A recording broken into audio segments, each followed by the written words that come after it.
Hi welcome to our channel. ప్రస్తుతం మనతో పాటు దాము బాలాజీ గారు సీనియర్ జర్నలిస్ట్ ఉన్నారు. వాటితో ఒకసారి మాట్లాడదాం. సార్ నమస్కారం. సార్ వివేకానంద రెడ్డి కూతురు వైఎస్ సునీత ఇప్పుడు సిబిఐకి అగెనిస్ట్ గా కోర్టుకు వెళ్ళింది సార్. అంటే మొన్నటి వరకు మనం చూసాం సిబిఐ పక్షాన ఉంది అండ్ సిబిఐని తొందరగా వివేక హత్య కేసుకు సంబంధించి అంటే ఎంక్వైరీ చేసి తేల్చాలని చెప్పేసి కూడా కోరింది. సో అలాంటి సునీత ఇప్పుడు సిబిఐకి అగెనిస్ట్ గా వెళ్ళడం కూడా చర్చనీయాంశంగా మారింది. ఎందుకు వెళ్ళింది, మరి ఎవరి పక్షాన సునీత ఫైట్ చేస్తుంది సార్, మీరేం చెప్తారు దీనికి సంబంధించి? వైఎస్ వివేకానంద రెడ్డి హత్య కేసులో రకరకాల మలుపులు జరుగుతున్నాయి. ఇది గత 6 ఏళ్లుగా అనేక నాటకీయ పరిణామాలు చోటు చేసుకుంటున్నాయి. దీనికి ప్రధాన కారణం రాజకీయాలే.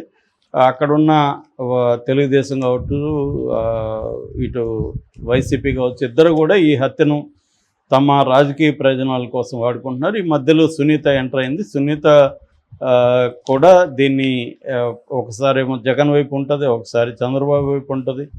అయినా ఆమెకి ఏ ప్రభుత్వం ఉన్నా ఆమె కోరుకున్నది అయితే నెరవేరట్లేదు. ఆమె ఏం కోరుకుంటుంది, ఇమీడియట్గా అవినాష్ రెడ్డిని అరెస్ట్ చేసి ట్రయల్కి వెళ్ళిపోవాలి, ఇమీడియట్గా వాళ్ళందరికీ శిక్షలు పడాలనేది ఆమె కోరుకుంటున్నది. కానీ అది జరగట్లేదు. ఎందుకంటే ఇప్పుడు ఇది జరిగింది ఇప్పుడు 2019 మార్చి 14 అర్ధరాత్రి తర్వాత, అంటే 15 వేసుకోవచ్చు. మార్చ్ 15 అంటే ఇవాళ 2025, ఆల్రెడీ 6 ఇయర్స్ కంప్లీట్ అయిపోయింది. సిబిఐ వచ్చి కూడా దాదాపు 4 ఏళ్ళు అయింది. సిబిఐకి డెడ్ లైన్ పెట్టింది ఎప్పుడు సుప్రీంకోర్టు 2023 జూన్ 30. అది కూడా అయిపోయింది. ఇంకొక నెల వస్తే 2 ఏళ్ళు అది కూడా డెడ్ లైన్, సుప్రీంకోర్టు పెట్టిన డెడ్ లైన్ కూడా అయిపోతుంది. ఆల్రెడీ 2 సార్లు ఛార్జ్షీట్ కూడా సిబిఐ వేసింది.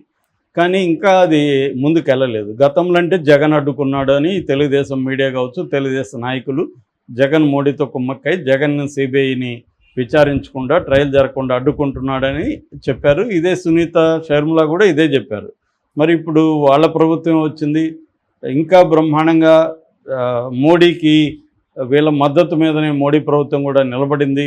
కాబట్టి వీళ్ళు అనుకుంటే సిబిఐ ఆగమేఘాల మీద కదలగలదు, చేయగలదు. 10 నెలలు అయిపోయినా కూడా ఈ కేసు ఎక్కడికి ముందుకి పోవట్లేదు. సో ఈమెకు ఫ్రస్ట్రేషన్ పెరిగింది.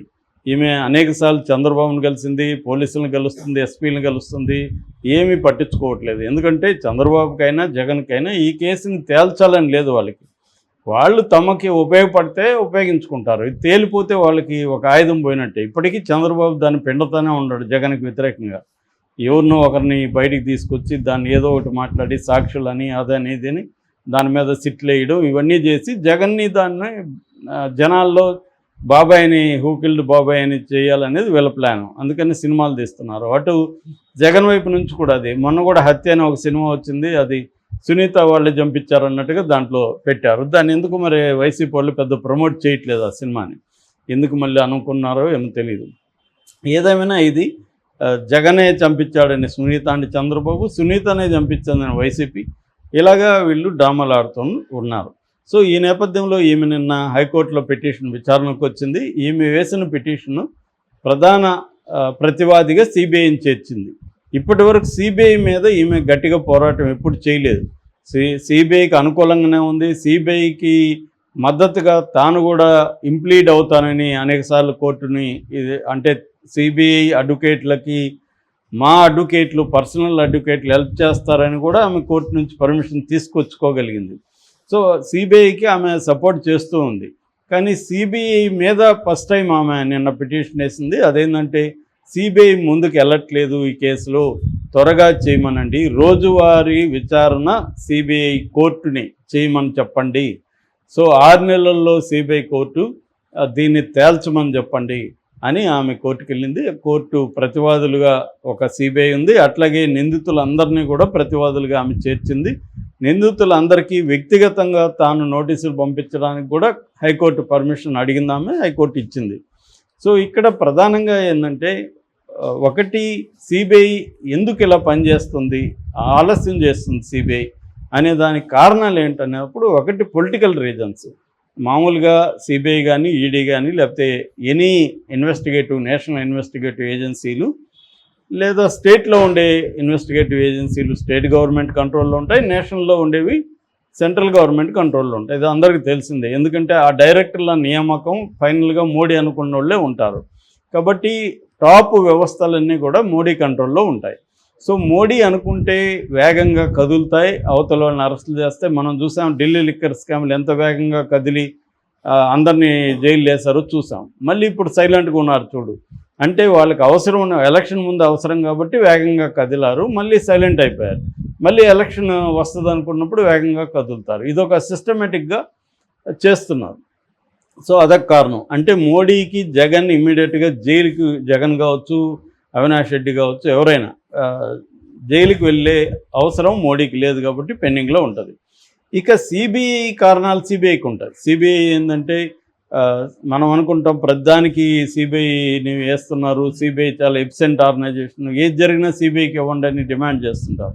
నిజానికి సిబిఐ అనేది దానికి లిమిటేషన్స్ ఉంటాయి.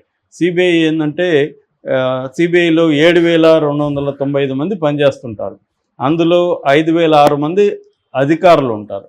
అండ్ ఖాళీలు చెప్తే 1,695 ఖాళీలు ఉన్నాయి. అంటే 23% స్టాఫ్ లేరు సిబిఐలో, ఖాళీలు ఉన్నాయి.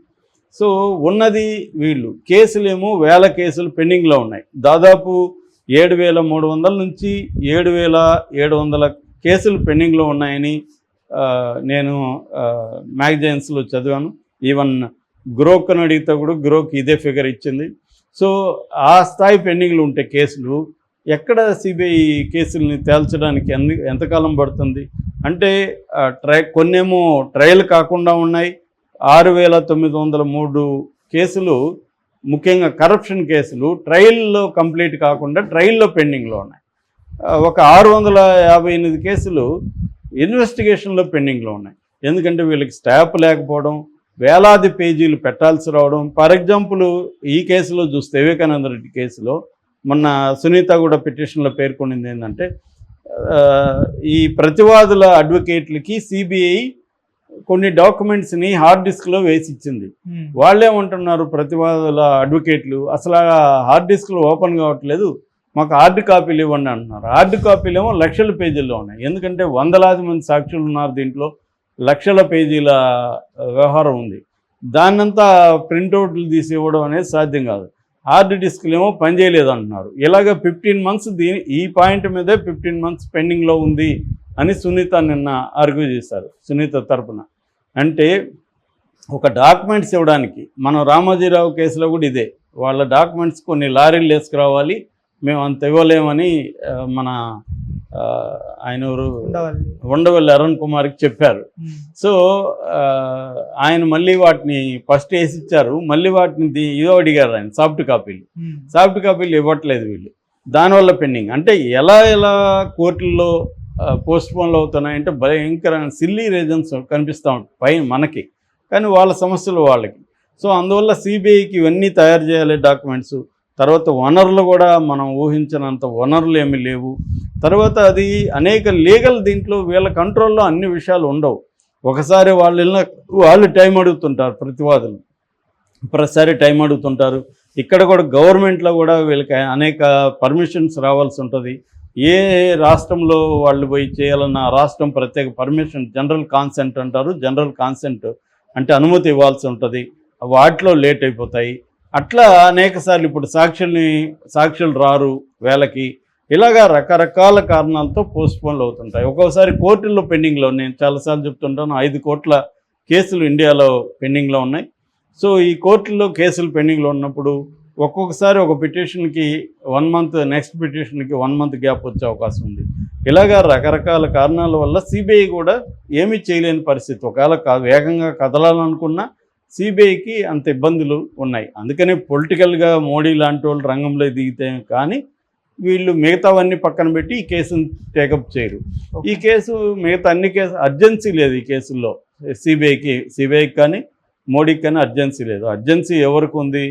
ఒక్క సునీతకు ఉంది తప్ప ఇంకెవరికి లేదు. చంద్రబాబుకి అర్జెన్సీ లేదు. ఈ కేసు ఉంటేనే, ఇలాగుంటేనే చంద్రబాబు జగన్ మీద దీన్ని ఉపయోగించుకోవాలి. జగన్కి దీన్ని సాల్వ్ చేయాలని జగన్కి కూడా లేదు. అందువల్ల